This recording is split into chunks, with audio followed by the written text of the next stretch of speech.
Today I'm going to be showing you how to change your oil. For this specific demonstration, I'm using my girlfriend's 2011 Hyundai Sonata. So the first thing you're going to want to do is to raise the vehicle. There are a couple different ways to raise a vehicle. In this scenario, they're called Rhino ramps, which you would just drive the vehicle up onto them, set your parking brake, and you're good to go. Another way to do it is a floor jack. It's a little more expensive, but you can use the floor jack and just put jack stands underneath the front axle of the vehicle, and it'll suspend it in air for you. So what you'll need is you're going to need a wrench with the right socket for the bolt in the oil pan. I'm using a 3/8 drive in this case. You can use a 1/2 inch drive if you want. You're going to need the oil specified for your vehicle. We use 10W30 because the winters here are pretty rough. An oil filter. It's a good habit to just get in the habit of changing your oil filter every time you change your oil. That way you know that it's changed and it's going to be doing its job, and it'll be more effective. An oil funnel. This is optional. It's just if you don't really want to make a mess and ensure that all the oil is getting into your oil pan. That's always a good thing to have. And also shop rags, just in case you make any messes or getting a lot of oil on your hands when you're taking off the oil filter and stuff. So oil pan, obviously, to drain the oil in. Alright, so if you're going to be working on the ground, on the pavement or asphalt, I usually just like to keep a carpet, a square carpet or something like that to lay on. That way you're not laying directly on the ground and getting your clothes dirty. And so we'll set the oil pan underneath the vehicle.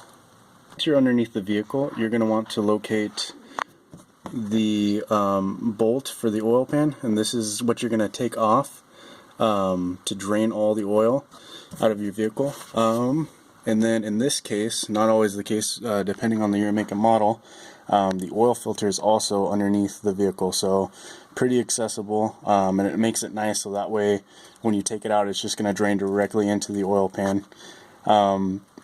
Some vehicles have them on top of the engine compartment, like my Chevy Cobalt. I have to take the oil filter from the top of it. So, but in this case, it's pretty nice because it's just underneath. So, when you're ready, everything's prepped to go.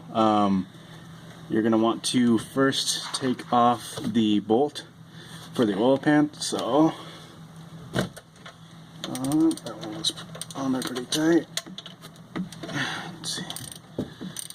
Alright, and then you're going to want to position your oil pan somewhat directly underneath the bolt. It will start to leak once it gets loosened enough, so that way it catches those first initial drips. But then you're going to want to position it a little further to the back of the vehicle, because when it first comes out, it comes out pretty fast. And took the oil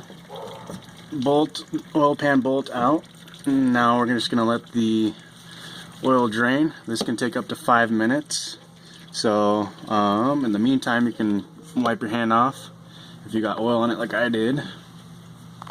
Alright, and a handy tip to help the oil drain out quicker, you can always open your cap, and that way it creates airflow through the engine compartment and through the bottom of your oil pan, and this will just allow it to drain a little quicker. That way you're not sitting around waiting too long.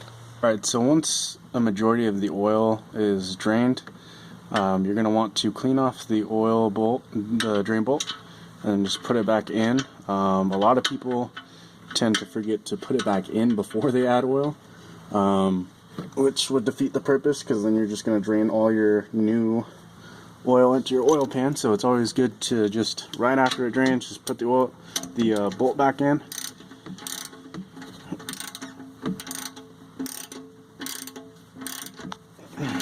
Alright, so now we're going to take off the filter, and most of the time this is hand tightened, so should be able to just, yep, there we go.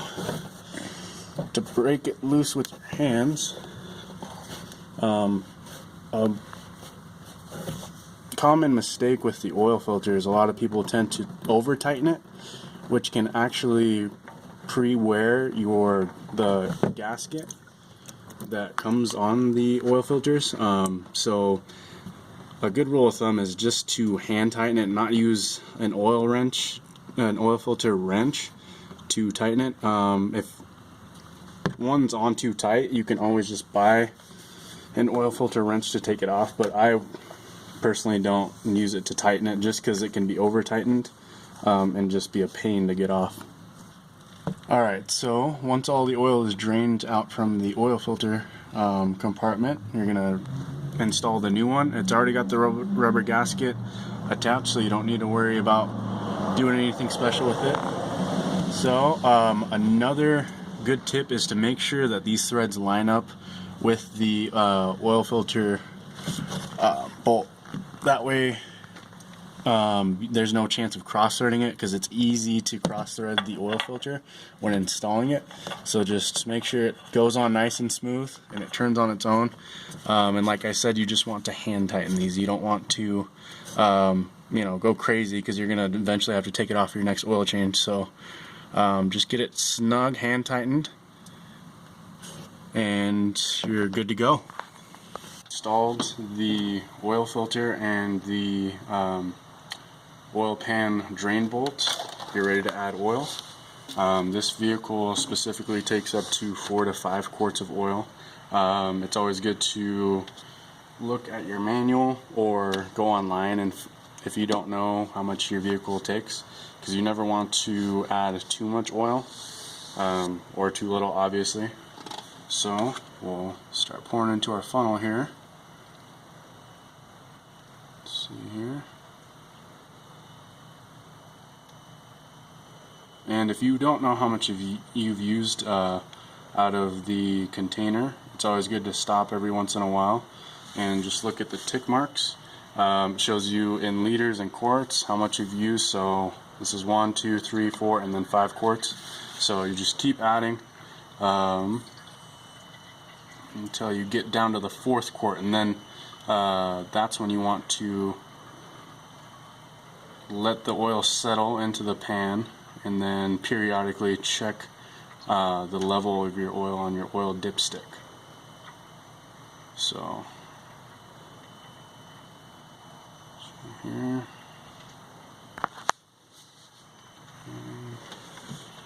so we're about 2.5.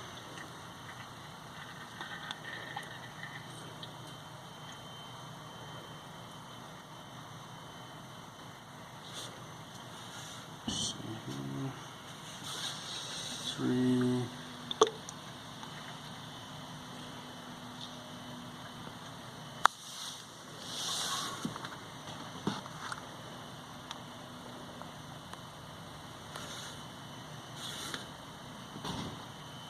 Three and a half.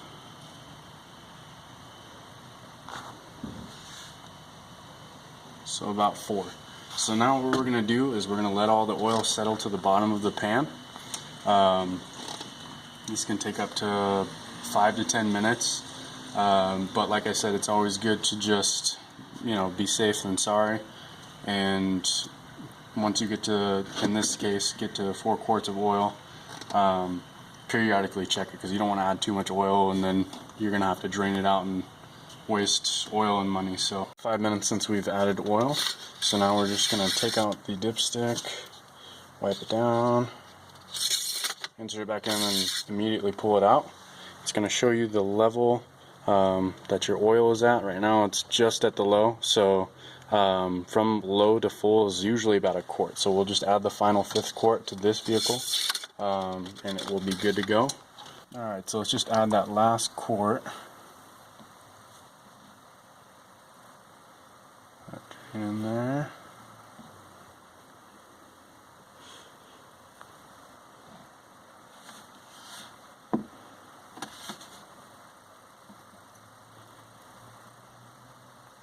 And actually, what I'm going to do is I'm just going to add half of the 5th quart, so that will be 4.5 quarts of oil in the oil pan. Alright, so see, after we've added that, just the half quart, so now there's 4.5 quarts sitting in the bottom of the oil pan. We'll check it one last time, and it's actually about full. So we don't need to add that last half quart. We can just use that as a reserve to top off if the vehicle needs it. So once everything's said and done, I'm just going to put the cap back on, and that is how you change your oil. Thank you for watching the video. Make sure you like and subscribe for future videos on do-it-yourself automotive videos.